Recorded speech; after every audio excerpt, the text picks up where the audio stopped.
Welcome back, everybody. As you can see, we are finally back in my basement, the office. That sounds so weird, dude. We are back in the home office. Is that better? Is that better? That's better. It's more official. Home studio. Yeah, home studio. He looks official. I look good. I dress nice for this. Well, you dress nice. You don't look good. Wow. Okay. Yes, we are not doing this over Skype, so this is probably going to be better video and audio quality than you guys are used to over the last 3 months. So, we're back. We're back. Can't say it feels better to sit next to him because... No, it doesn't. All right, let's just start out the gate with... So, as you guys know, every week that I decided to put up a video, we made picks. Even when we didn't put up the video, we still made picks. Matt, would you like to release the... Actually, let me preface this. Let me preface it with this. So this week, I was down, 7 games? 6. You were down 6. I was down 6 games. Okay. So, as every week where we don't really have the time to post a video, this week was Christmas, so we didn't. But Matt texted me. He was like, I need your picks. He would text me this every week. So I was just used to this text. And I would send him my picks. So and he would send me his picks. I wasn't cheating. Exactly. So, this week, I sent him my picks per usual. And I get a text You want to make a change. No, you're like, I'm going to change one pick. How many games different are we? That's exactly what happened. And Matt, how many games different do we have? None, because I just took your picks. He texts me, oh, by the way, I'm just going to choose exactly the teams you chose. And I win. So I win. And that is the most devious, messed up thing I've ever heard. Yeah, but you got to think about this. You would have had to pick 7 games different than me. But I and still get them had a all chance. Right. But I still had a chance because there were so many upsets last week. Because you were going to pick the Dolphins. Did you pick the Dolphins? I did not pick the Dolphins. Did you pick the Bears? Nobody in their right mind picked the Dolphins. And the Bears, I mean, yish, because Kirk Cousins. Did you pick the Bears? I didn't pick the Bears, okay? I did not Cousins pick the didn't play. Bears. Kirk Cousins didn't play? They rested all their starters, really. Oh, so that makes sense why the Bears won. Yeah, that's If why. I had known that, maybe I would have picked the Bears. I was going to pick the Bears, too, but I decided it wasn't even worth it. All right. Why would take a risk at being 5 games ahead instead of 6? Anyway. So I'm your champion. I'm the ruler. Where's my crown? I'll probably edit one in. But, so I want you to smile for the camera there. Nah, it's all good. It's all good. I would just like to say both of our teams have won their respective bowl games. Both of our teams have won their respective bowl games. I was shocked about mine. Obviously, the elite matchup in the Pinstripe Bowl for Michigan State was the more notable game with Wake Forest. Imagine actually playing a Power 5 team. It blows my mind. Crazy. But we were... Imagine being in a New Year's Six Bowl. Imagine being in the playoff. Wow. Okay. I did not... Actually, as we're on the subject, I don't want to be in the playoff now. What LSU did to Oklahoma... And that would have been us. That would have been Penn State. If we had won that Minnesota game, we would have been in the playoff, and that would have been us. We would have won 80-7. Not even so much the Minnesota game. If you would have beaten Ohio State. Well, either one, really. Because if we had beaten Minnesota away, you're right. Yeah, and then we would have had the best loss in the country and only one loss team. So we would have been in the playoff. But thank God, I am so happy we did not go into the playoffs because we would have been demolished by Joe Burrow and that historic LSU offense. Because we would not have been able to stop that. But instead, we got the Cotton Bowl, New Year's Six Bowl. We came out champions. Micah Parsons put his name on the map. He was great. I mean, telling you. I've been telling you this for so long. Micah Parsons is the next great linebacker. Penn State is LSU with the linebackers we produced. Now, Navarro Bowman, LeVar Arrington, Sean Lee, Jack Ham, and now Micah Parsons. So, listen, do not sleep on Penn State linebackers. All I'm saying is next year you might win some games. Haven't I said this? That this was a fluke. Next year's our year. I've been saying this over the summer. You've literally said this for the past 2 years. Next year's our year. This year we overperformed. The fact that we had a chance, the fact that we were in the first playoff ranking of the college football playoff, that's a big step. Sean Clifford did not play relatively well in the bowl game, but that's just because our running backs were out of this world. Because we have three 5-star running backs, and then one walk-on running back who is Journey Brown, who made that insane run. And Journey Brown has just developed so much, and he's going to be there. He announced after the bowl game that he is staying. A lot of our defensive starters announced that they are staying, so that's great for us. Unfortunately, we do lose a couple key pieces like Cam Brown, who was an outside linebacker for us, and our starting cornerback, John Reed. That's okay because we have a lot of up-and-coming freshmen and commits that are going to take their places. So enough about Penn State. Let's get into some NFL news. This is Black Monday. It's not Monday, is it? No, it's not. You're dumb. Yeah, it is. It's Monday. It's Tuesday. It's Tuesday. Whatever. Yesterday was Black Monday, as they call it in the NFL. They don't know I'm recording this. Anyway, Now they do. So yesterday was Black Monday in the NFL. There were a couple key firings that a lot of us saw coming. Some of us didn't see coming that actually happened today.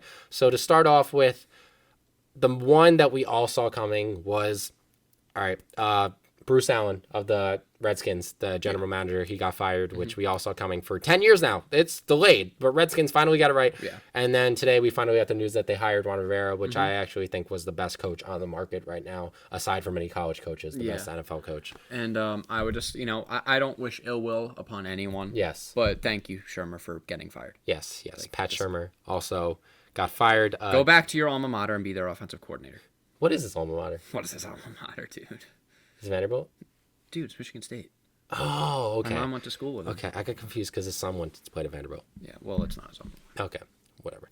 I mean, we could use a nice OC, and he has proven himself to be a good OC. He has. Yeah. So. Not a good head coach.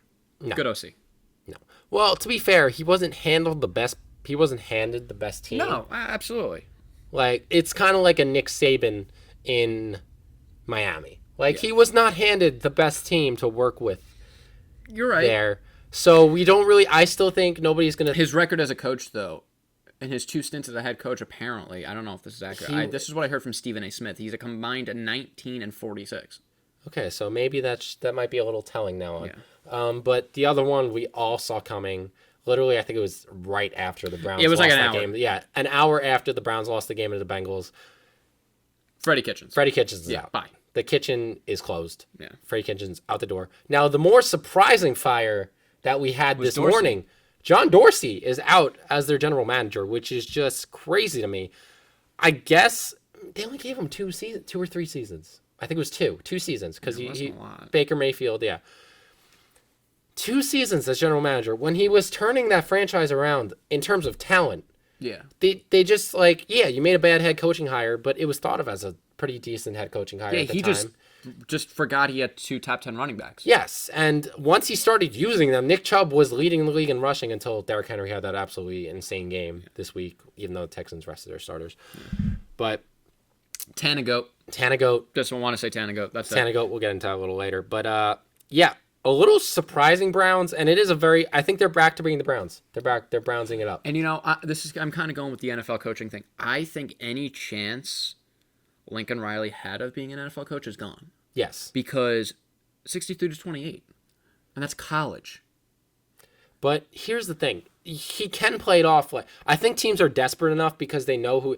Cliff Kingsbury got fired at Texas Tech, and he still got a head coaching job in the NFL. But now, actually, I do want to give props to Cliff Kingsbury because as the year went on, the preseason was rough because it was like the whole clapping thing. Kyler Murray was getting called for offensive false starts, but on the quarterback with the clapping, fake clapping, and then it was just it was very predictable. His offense was not working in the preseason, and then there was that one game with Gruden that they absolutely shut him down. They crushed him. So.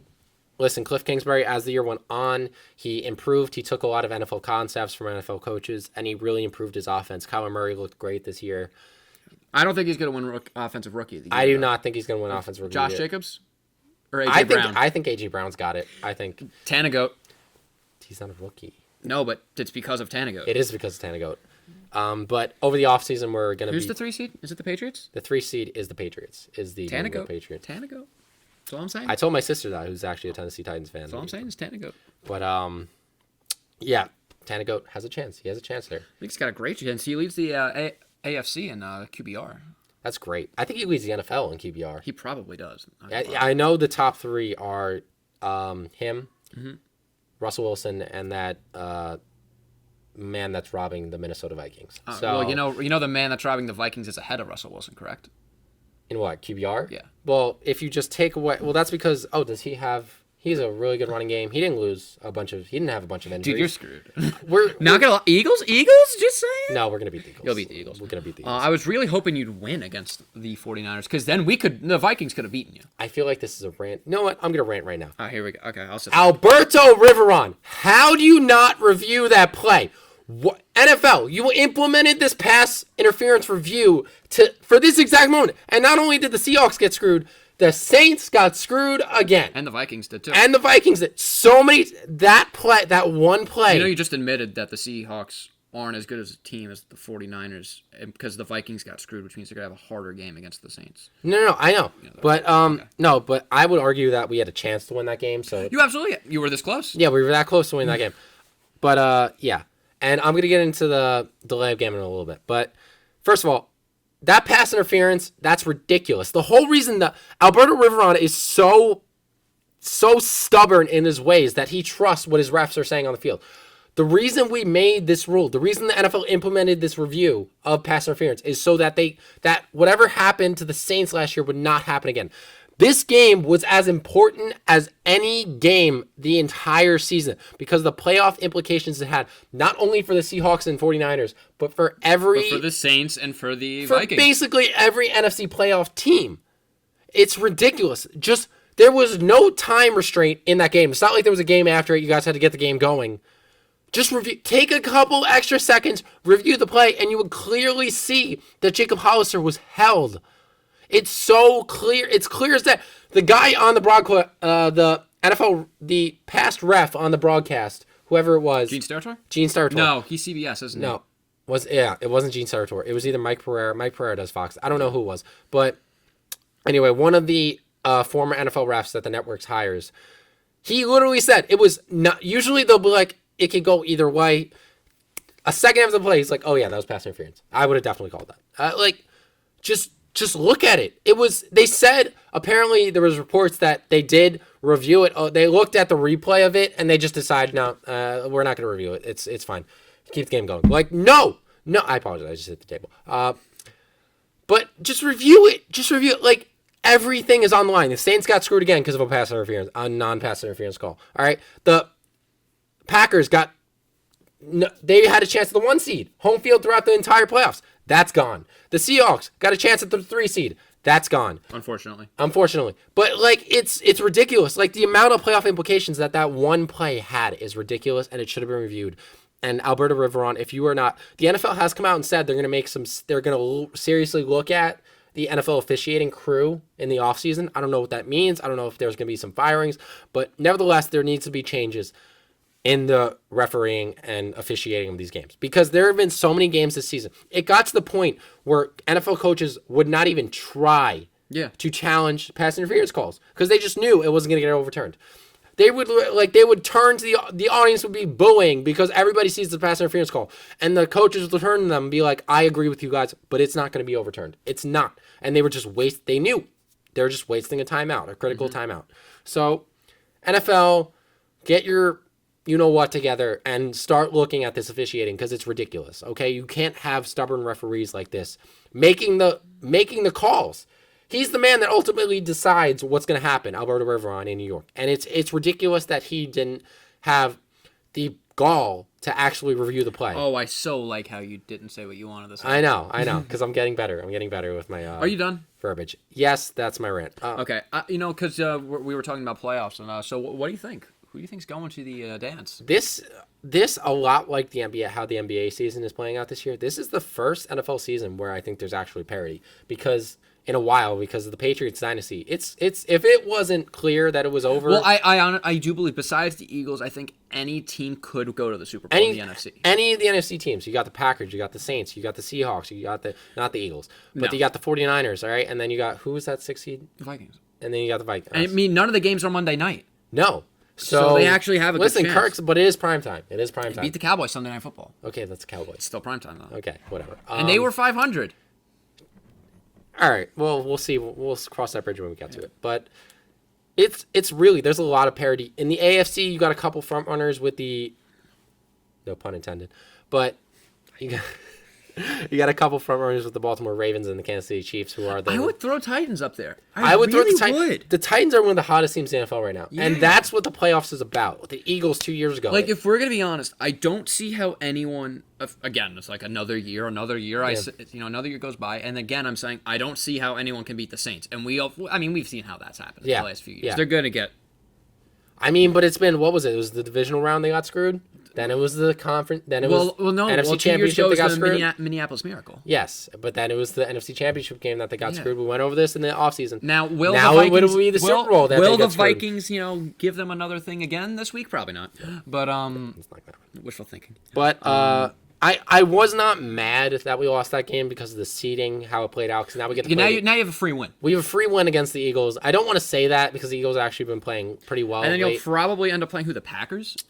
Are they the 1 seed? That would scare me. Are the Packers the 1 seed or the 49ers? The 49ers are the 1 seed. Packers are 2 seed. And you'll probably beat them. I think we have a good chance of beating the Packers. Now, this is the thing that kills me, though, that we're going to have to go on the road constantly. Unless somehow the Vikings end up in the NFC Championship game. Then we play the Vikings at home. But I don't think that's going to happen. No, probably not. So, I am a little mad at how the NFL playoff season works because of the fact that the Eagles are 9-7 and the Seahawks are 11-5. Hey! Remember the year when the Seahawks were 7-9 and were the 4th seed? All right, shut up. All right. Yeah. Yes, I do. Okay. So. Oh wait, you weren't a fan then, because they didn't win the Super Bowl that year. I love sitting next to you, Matt. I know. This is so great. I know. Anyway, all right. So. I'm going back to the playoff quick. Go. I don't see how the Ravens are going to lose, but I don't think they're going to win.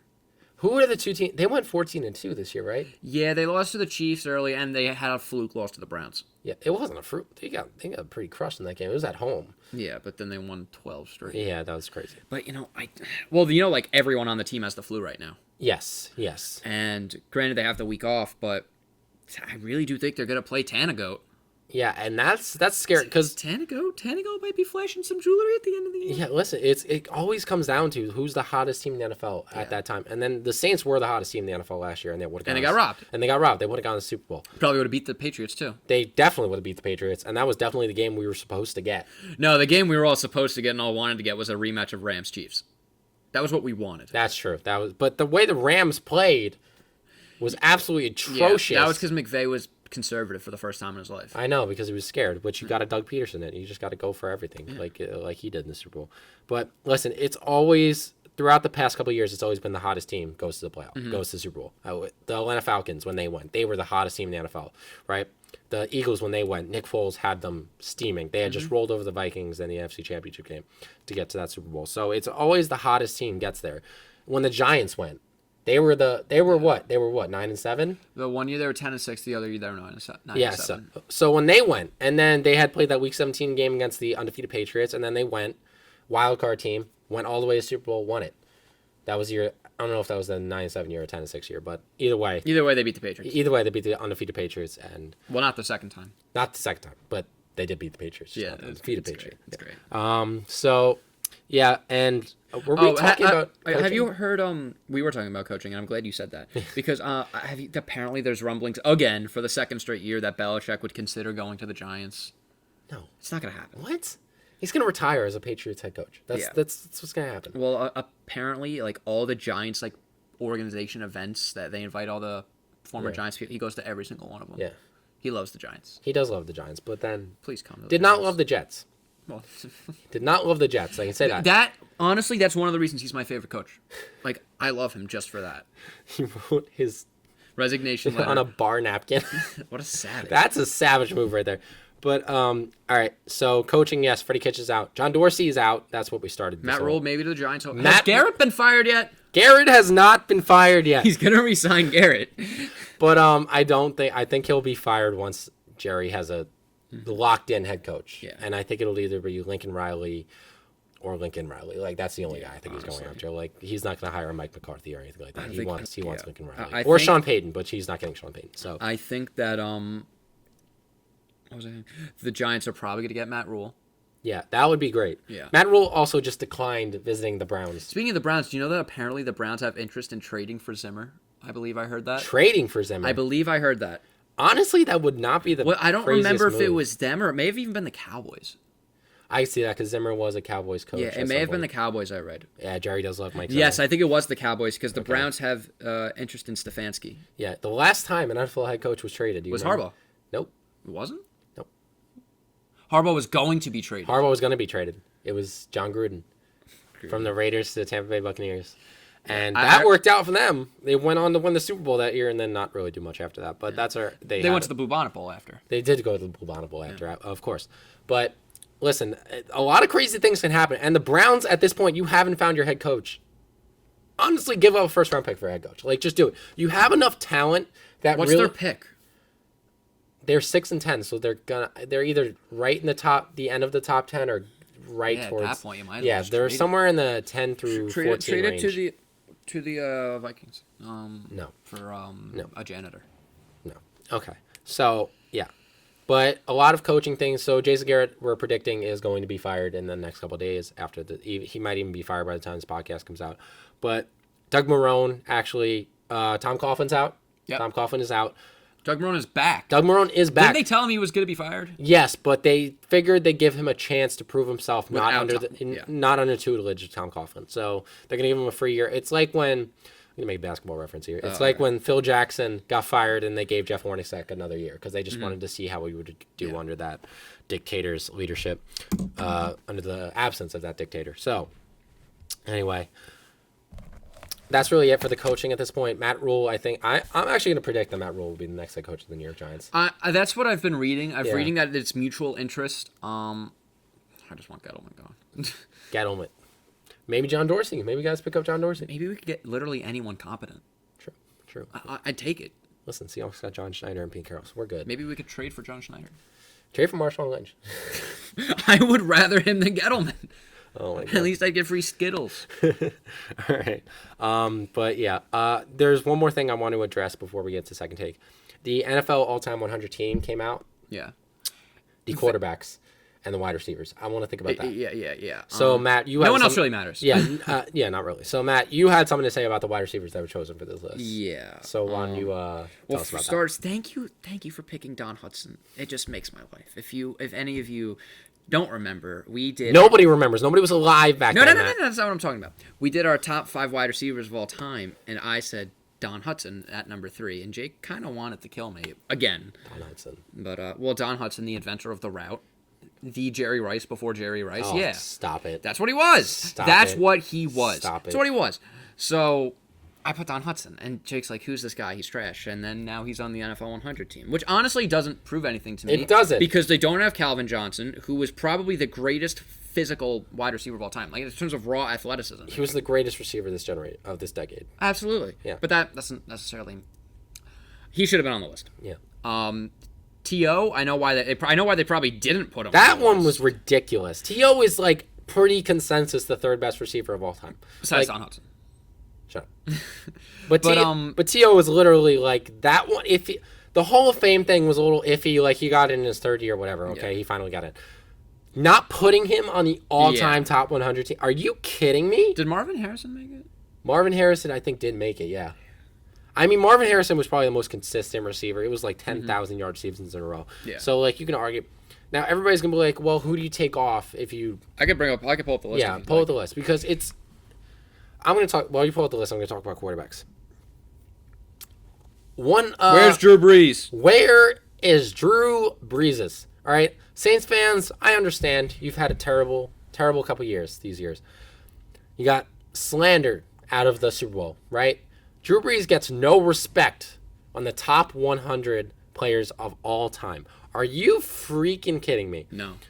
If you didn't have enough spots for him, you better freaking make a spot. Make a spot for Drew Brees. He's now the all-time leader in passing yards and passing touchdowns. I think they recorded this before the season.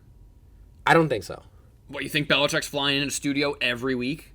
Oh, you might have a point there. I know. But still, Drew Brees was so close to it. Trust me, I understand. Like, I still think even then he should have been on the list. Yeah. But now there's no Call excuse. an audible. Throw Sammy Ball off of it and put Drew Brees on. Sammy Ball was a punter, a defensive back, and a quarterback. Yeah, all right, put him in one of those other positions. You just proved why he should be on the list. But put him in an all-time special, like three-way player. Like put him in something like that. Make that a category. No. Well, then you could put Don Hudson there, too. I mean, all the quarterbacks on it really deserve to make it. They did. Like, Otto Graham is the only past one I actually agree with because Otto Graham, like, changed the game when it came to quarterback. Like, Roger Staubach was on it, John Elway, Dan I thought Terry Marino. Bradshaw should have been on it. 4 Super Bowls? Terry Bradshaw, though. That was more his defense. The thing about Terry Bradshaw, if you look up his stats, they were not that good. Yeah, but I think he has 4 Super Bowl MVPs, too. Yeah, but his stats were not that good. Like, it's 4 hard. MVPs. Yeah, but... I mean, where was Eli? That's what I want to know. Shut up. I have the wide receivers up. Yeah.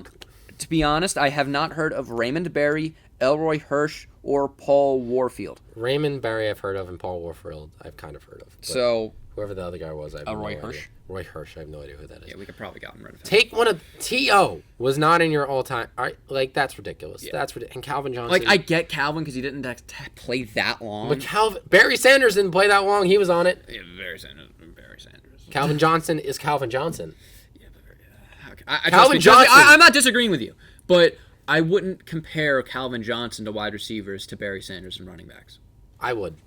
I wouldn't. Barry Sanders was consensus the greatest running back of that generation, right? You could argue he was the best of all time. Yeah. Well, you can argue Calvin Johnson was the best of all time. So no. You can argue. You can argue that. Jerry Rice. Jerry Rice played a ton of years. Yeah, I could argue Don Hudson's the best of all time. No, but you're saying that Calvin Johnson could be in that conversation. Absolutely. But like Calvin Johnson, we've never seen a physical specimen. He was what 6'5" and could run a 4.3. He was a monster. He was a monster. He can go up and get anything. He was the last true go up and get it. Yeah. Well, Julio Jones is kind of that now, but like yeah, Julio. But D-Hop. Yeah, D-Hop too. D-Hop really right now. Boo Schuster.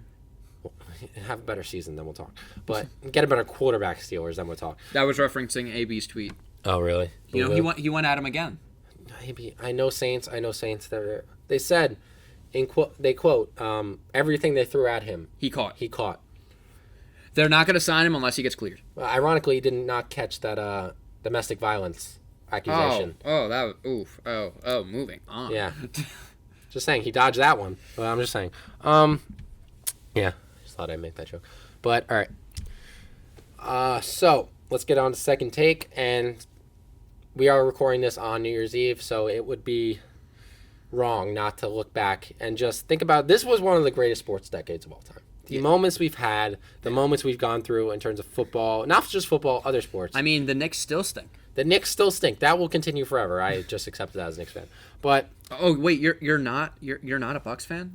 No. Oh wow, this is news to me. No, I'm a Knicks fan. So yeah, but moving on. Warriors worst team in the league. Let's go.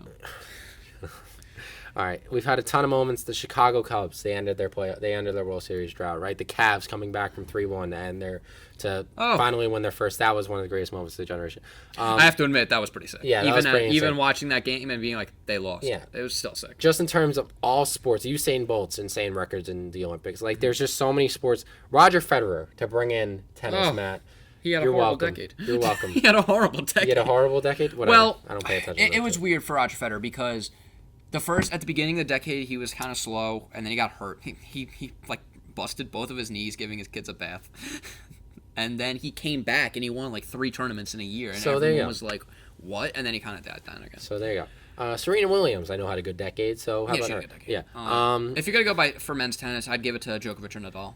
Okay, whatever. I don't care about enough about tennis. Next decade, though, is the decade of Medvedev. I'm calling it now. I have no idea. Nobody on this podcast, 3 people know who you're talking about right now. And I'm one of them. Yes, and you're one of them.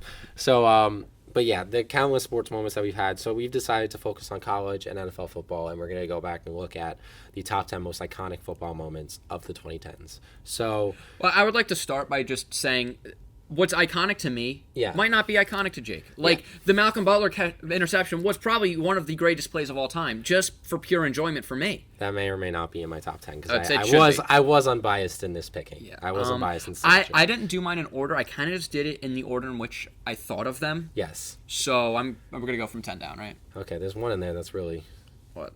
Really, Okay, whatever. Just go. All right, so the last one I thought of, and I have one honorable mention I'll talk about after. Yeah. The last one I thought of was the Minneapolis Miracle. Mm-hmm. Like, I remember where I was. Everybody like that's a play that you remember where I remember exactly where I was. I was looking down at my phone. I think I was texting Peter, our friend Peter, and I was like, oh, this game's over, and then we talked about the Super Bowl. And then I look up, and Case Keenum is throwing a pass, and I just thought it was a garbage time pass. So I'm about to look down, and Stephon Diggs catches it, and then I see Marcus Williams take out the other guy, go the wrong way, and I'm just like, no way. I was sitting on my couch. It was like 11 o'clock at night, and Was it this couch? It was not this couch. It was upstairs. But And I was screaming, like, what just happened? That was the greatest. Well, the first thing I thought of was when he got past the defenders. There was like 2 seconds left. I was like, run out of bounds, you idiot. Kick a field goal. I know. Crazy stuff. But I forgot an honorable mention. All right, you continue. Keep going. Okay. Number 9 is the quaking of the beast. I don't think we really have to discuss this play that much. I mean, Skittles. I mean, it created an actual. It registered on the Richter scale. Yeah. The amount of applause and jumping up and down. Right? That was the NFC wildcard game. That was the 7-9 Seahawks. That was the 7-9 Seahawks. So we won an NFL playoff game with that team. So we deserve to be in the playoffs. So maybe the 4th seed will beat the 5 seed. And was that the Saints team coming off that Super Bowl win? Because this was 2011. It may have been. That may have been the Saints. So we beat the Super Bowl champions. So. Hey, maybe the Eagles will beat the Seahawks then. 4-5. I'm just saying. Like, that's crazy. Jordan Howard, Beastquake 2.0. Calling it now. Journey Brown, Beastquake 2.0. What he did to Memphis. That was like 3 guys. That wasn't it. You literally texted me, okay, that was insane. It was insane, but it wasn't Beastquake. Yeah, Beastquake is special. That's one of the greatest. If you go back, just every time you watch that run, I've watched that run hundreds of times. You go to sleep every night before you go to sleep. It's just with the play call playing in my head. Just but no. Every time you see something crazier and crazier that he did on that run, like just every single time, and it's just insane. It will go down history as one of the greatest runs of all time. So yes, that absolutely deserves to be on the list. Now this one's kind of controversial. That's what I was looking at, like. Yeah, where Oh, okay. I think I know your play you're talking about now. Yeah, I mean, this kind of could be a Beastquake 2.0. A little bit. Derrick Henry's 99-yard rushing touchdown. Yeah, okay. I mean, okay. You can't get much longer. Yeah, I just saw that name on your list, and I was like, is he talking about this season where he led the league in rushing? Because that wasn't that special. Yeah, no, that's then not I remember special. that But, Thursday Night Football. I mean, Tony Dorsett. When you're in company with Tony Dorsett, it's crazy. Yeah, that's crazy. But yeah, I just forgot how to speak English for a second. Did you notice that? Yeah. I did not, but thank you for it. Was like I struggled to say Tony. Tony. Anyway, but yeah, that was one of the greatest runs I've ever seen. And I mean, he got a 99 stiff arm in Madden because of that. And the thing that like makes that crazy is Derrick Henry does not look like he's running fast that whole run. I know. But he's just running away, and the Jaguars have some of the fast. Telvin Smith, Miles Jack, they have some of the fastest linebackers in the league. Didn't he do like an 80-yard run this year against them too? Yeah, it was like ridiculous. Derrick Henry, these last 2 years, might be the best running back in football. Like, it's him and Christian McCaffrey. Like, those are the two gold standards for running back in the NFL. And if you're gonna include this year, you gotta throw in Dalvin Cook. Dalvin Cook too, yeah. Like there is a brand new top 5 running backs in the NFL. There's just a new generation coming in these last 2 years. Yeah, honestly, and Derrick Henry was kind of part of a little bit of that older generation. Like the Todd Gurley's out of his prime. Like he's done. He's done. Melvin Gordon is we got to see where he lands, but he was in that draft class. Yeah. I mean, I think this year, if you do top 5 running backs, if you would have said Derrick Henry, C-Mac, Dalvin Cook, I would put C-Mac number 1 because of the thousands. But I'm just listing people. Yeah. So Derrick Henry, C-Mac, Dalvin Cook, Nick Chubb, and Aaron Jones. Who would have thought at the beginning of the year that would have been your top 5? Did you put Nick Chubb in there? Yeah, I said Nick Chubb. Okay, yes. If I didn't, I meant to say Nick Chubb. Yeah, that's... Who would have thought? Dalvin Cook, I didn't think would be in there. I specifically didn't pick Dalvin Cook. I remember because I picked Dalvin Cook. Oh, I came in second in our league. Yes. Jay came in third. I came in third because my team decided to have one bad week. I know, it was so funny. One bad week. Julian Edelman decided to have 2 points against the Cincinnati Bengals. But I remember I drafted Dalvin Cook, and Jake's like, Matt, you're dumb again. And I'm just like, trust. Big trust. Yeah. Big trust. But yeah, Derrick Henry, that run was special. Yeah. That run was special. So, moving on. This game won me fantasy basketball.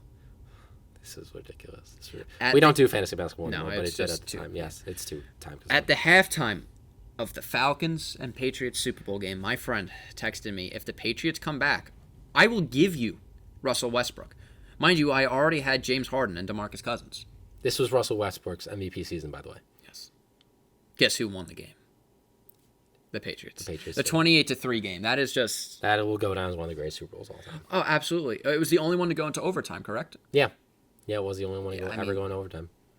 I mean, I hated it. I hated every part of that game. But you got to give it to the Patriots because Falcons just laid down and took it. They were just like, all right. Yeah, they were just like, oh, yeah, we're just not going to run the ball with Devonta Freeman anymore. Ridiculous. After that game was kind of when Devonta died. Yeah, a little bit.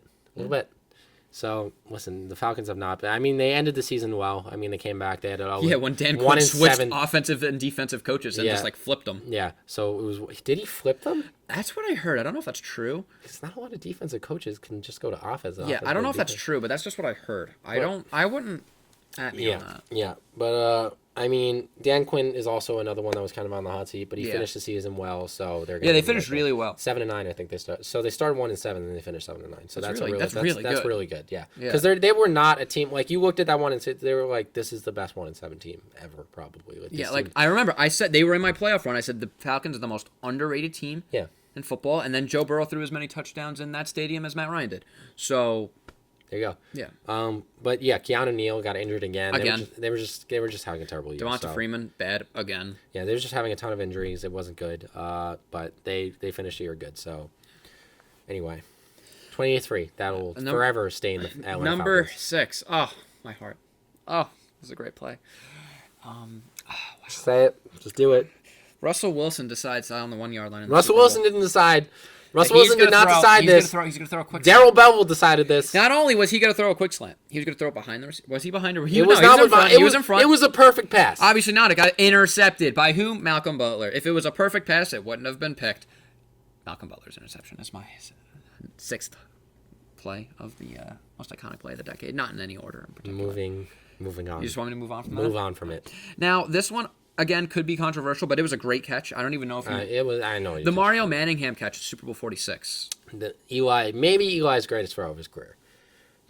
You can't say that with the helmet catch. Well, in terms of location, that wasn't a great throw. Okay, though. in terms that was a catch. Yeah, but yeah, in terms of that was a perfect throw. That was he fitted that between like two or three defenders. And he was right in the perfectly on the sideline. Yeah. That's why we won that Super Bowl. Yeah, that was probably Eli's greatest throw of his career. That's why he won Super Bowl MVP and stole it from Justin Tuck for the second time. Was that throw? Poor Justin Tuck. I know. Justin Tuck doesn't get talked about a lot, but he was one of the most dominant defenders of that 5-year span in the NFL. Absolutely. And then he went to the Raiders and then he died. Yeah, well, that's what happens. That's what happened at least when you used to go to the Raiders. You just died. Now that's what happens when you go to the Browns. Odell. All right, go. Now this play is a great play, and the Vikings tried it last week, and Stephon Diggs threw it like 3 yards ahead of Kirk Cousins, and it would have been a touchdown. And props to my guy for diving. He laid out for it. He laid out for it. He did. I'll give him props for that. Kirk Cousins never slides. He does not. And he's got heart. I mean, he can't win in primetime. Yes. But he has heart. Yes. And Philly, number 4. I mean, how could you? It's one of the greatest plays of this decade. Absolutely. Yeah.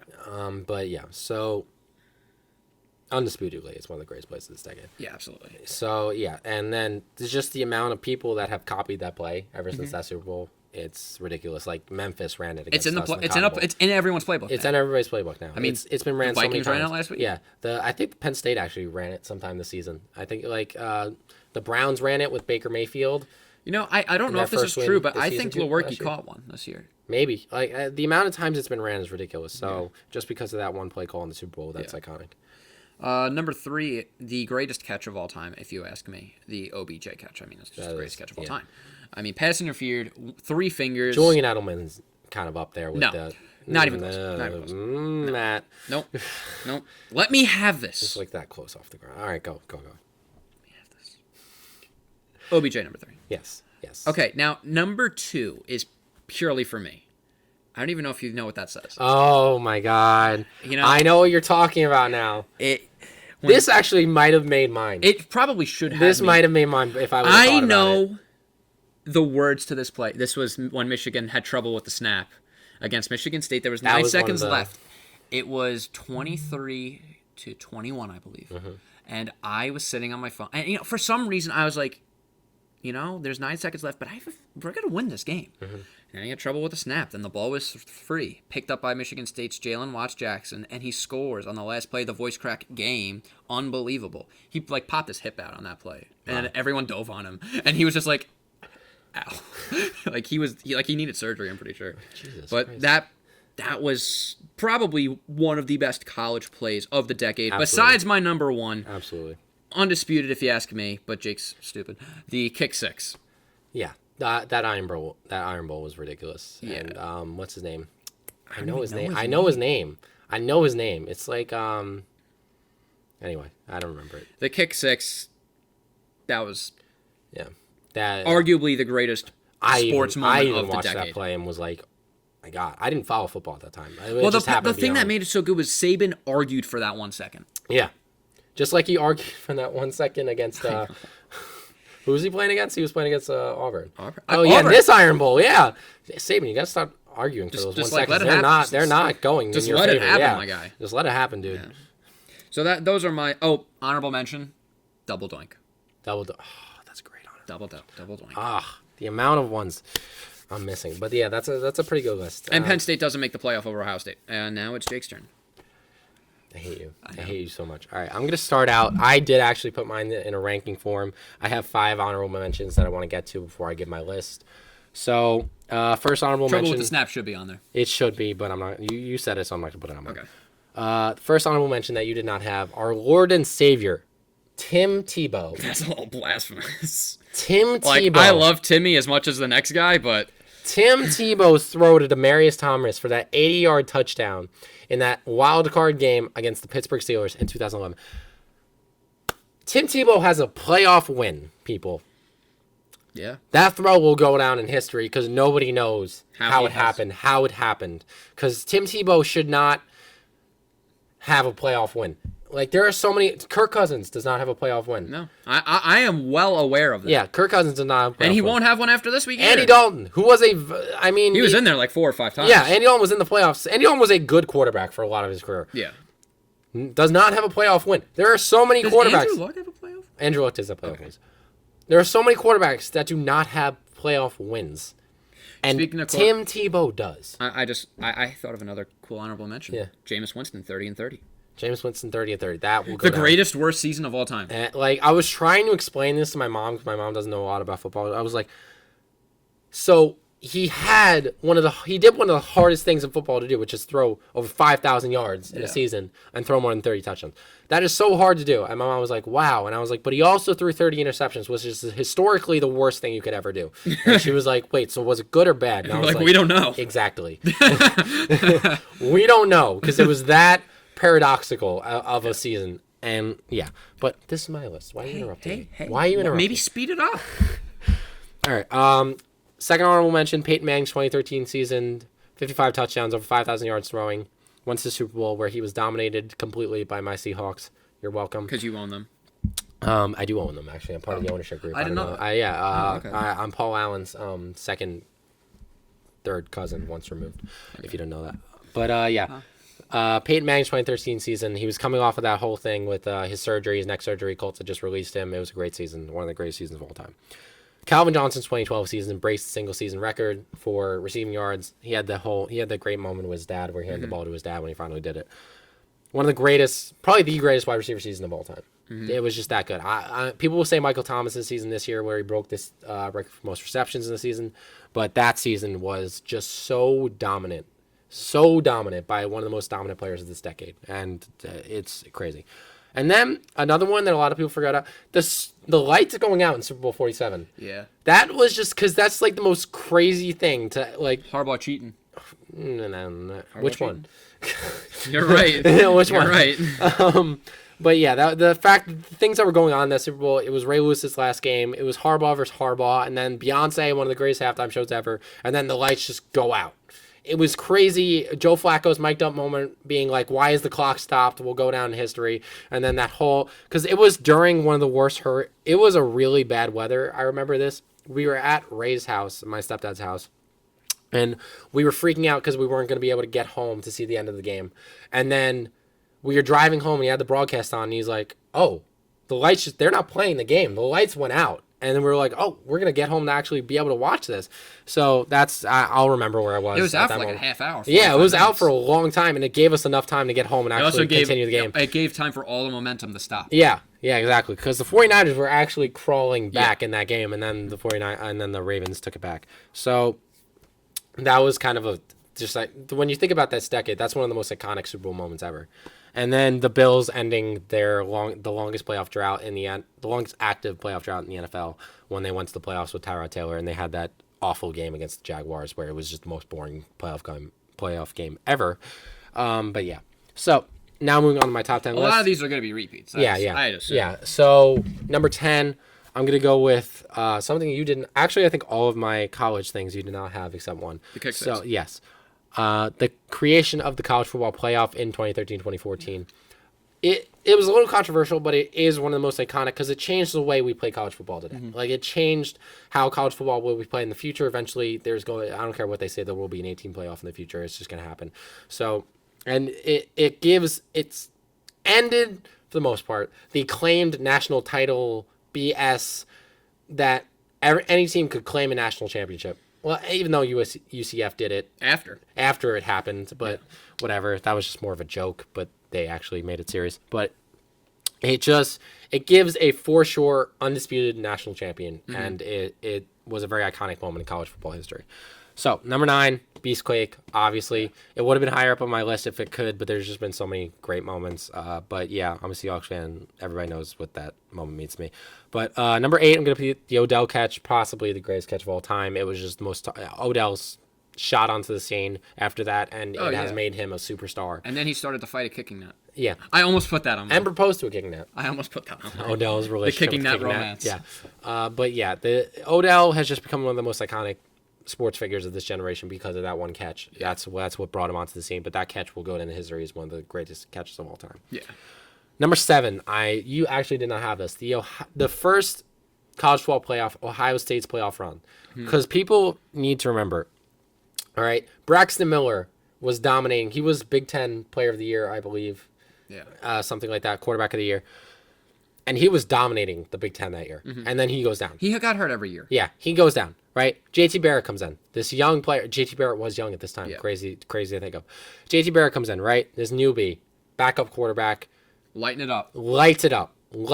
Then he goes down. And then this third string man who nobody's ever heard of, Cardale Jones, comes in. And no one really remembers him. No one really remembers him. And he dominates and wins the national championship. They went through three quarterbacks and dominated their way through the first The worst thing Cardale Jones ever did for his career was go back to Ohio State. Yeah. He should have went in the draft right there. Yes, he should have. Because he didn't start that entire year. They were switching between him and JT Barrett. And his draft stock fell tremendously. Yeah. And then now, I don't think he is still in the NFL, I believe. I think he's on the Chargers. Who knows? He's probably in the XFL Yeah. at this point. Yeah, he might be actually. So, yeah. Cardale Jones, just one of the greatest stories in college football this decade. So I put that in there. And then number 6, Adrian Peterson. You didn't have this. No. Adrian Peterson's MVP season. He was coming back off of torn ACL 9 months after he torn his ACL, which was unheard of, and he rushes for 2,000 yards. He was like 9 yards away from breaking the record. He was 9 yards. He was something like that. And he thought he broke it. Yeah. So it was a crazy year. 2012. Adrian Peterson, that will go down as one of the greatest running back seasons of all time. The fact that he was just the stakes it had, he was coming off a torn ACL faster than anybody's ever come off a torn ACL, lights up, and that really was the moment that NFL and medical science really said, okay, you can come back from this injury. Yes. And be okay. Yeah. Like you can be more than okay. And which has now come to fruition, because I would say 10, 20 years ago, you got a torn ACL, maybe you come back, maybe you don't. That was how a torn ACL was looked at. And nowadays, you get a torn ACL, okay, you're out for a year and you're going to come back in full health. Yeah. Like, that's what Adrian Peterson did for that injury. That's what he did for the sport. That's what he did for people's mindsets that get this injury. They now know, okay, I can still come back and be who I was. All right, moving on. Everything else we kind of said. Yeah. Number 5, the Malcolm Butler interception. It kills me to put that on there, but play. It was one of the most iconic moments of the decade. Number 4, kick 6. You explain this. Yep. Craziest. I didn't even watch football at the time, and I was still like, that was one of the greatest plays I've ever seen, because it was just crazy. Number 3, 28-3. I remember what I was doing when that happened. I remember that Super Bowl. Crazy. One of the greatest comebacks ever. Number 2, Nick Foles is not specifically Philly, but it is a subset of this. Nick Foles' entire playoff run that entire in the 2017 season was just absolutely insane. It was similar to the Cardale Jones thing. Just Carson Wentz having an MVP season, goes down. Nick Foles plays absolutely trash in the last 2 regular season games of the... People forget about that. He played terrible in those 2 last regular season games that he played in. He played awful. And then the playoffs just come, and he was a new person. The Michigan State quarterback is back. Yeah. He was a new person. Not the Arizona quarterback. The Michigan State quarterback. Yeah. Comes back, dominates. Who did he play first? He played the Falcons. I don't even remember. He played the Falcons first, and then he comes back, dominates the Minnesota Vikings, And then goes to Super Bowl, plays as good as any quarterback has ever played in the Super Bowl, wins MVP, beats Tom Brady. Yeah. Just crazy. Has Philly. And then your number one? Number one, the Minneapolis Miracle. Because, as we said. Yeah, because that was just one of the craziest moments. Like, everybody, you will always remember where you were at that moment when it happened. Yeah, like the kick six. Like the kick six. You will always remember. I remember where I was. I was not a big sports fan back then, and I still remember exactly where I was when it happened. I remember who was there. I remember what people were saying after it. It was just the craziest play. So, Minneapolis Miracle, that's going to be playing on TV for ever, pretty much. Yeah, it's one of the most iconic moments of the decade. So those were our most iconic moments of the 2010s. We are now moving into 2020. What is to come? Weird. I know. What is to come is crazy because this decade is what we're going to be referencing when we talk to our kids about football. Like, this is the decade we grew up watching football in. We're going to be talking about... We may even have kids by the end of the decade. Yeah, that's crazy. Like, we're going to be talking about how Peyton Manning... We're going to be talking about how... The sheriff. Yeah. Even as much as we hate Tom Brady, we're still going to be talking about, like, Absolutely. Yes, I was alive and I saw Tom Brady. Like, just like our parents talk about Dan Marino and Joe Montana. Like, we're going to be talking about these quarterbacks. And Don Hudson. Shut up. None of your parents, your grandparents might have not been alive for Don Hudson. So I don't want to hear that. I'll be talking about Russell Wilson, the Aaron Rodgers, those games. By the way, I did miss an honorable mention that I wanted to. The 2014 NFC Championship game where the Seahawks were down 19-0 in the fourth quarter, and then they came back to win the game. That pass to Jermaine Kearse. I remember freaking out at that game. They lost in the Super Bowl. They did lose in the Super Bowl, but a lot of people forget it. Oh, and you know another play that could have been on this list if they didn't lose in that Super Bowl? The Jermaine Kearse catch before that interception. Yeah, you're right. Everybody forgets about that because it's wiped off the face of the earth because of that interception. Jermaine Kearse had one of the greatest catches of this decade. If he was bobbling, he falls down and is bobbling on his legs and he catches it against Darrelle Revis, one of the greatest cornerbacks of the decade. By the way, he didn't make the top 10 corners of the decade either. I didn't pay attention to that one. But that's just ridiculous. That's well, what can you do? Whatever. But yeah, so that's gonna conclude That's it for 20. That's it for the first year of the Frontrunners Podcast. That's it for the 2010s. We're recording this on New Year's Eve, so we hope you guys have a great New Year's. Okay, we hope the 2020s are full of exactly, maybe even more iconic moments in football and just all sports. So we want to thank you guys for watching this podcast. This being our first year, we didn't know what would really come of it. Our viewership is going up, and we want to thank you guys for that. We apologize. I apologize for not posting as much as I can, but there are a good 4 weeks that we've recorded that he just didn't play. Yeah, so school is obviously my priority at the moment, as it should be. But in the summer, we're going to be posting more. We might even, just to give you guys a preview, we might even move into more sports. We're still debating that. If you guys want that, let us know. Just not hockey. Yeah, just not hockey. We don't really know hockey. I'm starting to follow it a little more, but I still don't know enough to talk about it. But baseball, basketball, we know that stuff. We can talk about that stuff with you guys. Matt can talk about tennis. You're not going to want that, but no. So whatever. But so thank you guys for making this a great first year. Hopefully this podcast is still going on next year and it's even better and it's even more viewership. But thank you guys so much for spending this year with us, and we wish you guys a great new year and more great moments to come in the 2020s. Take care, everyone.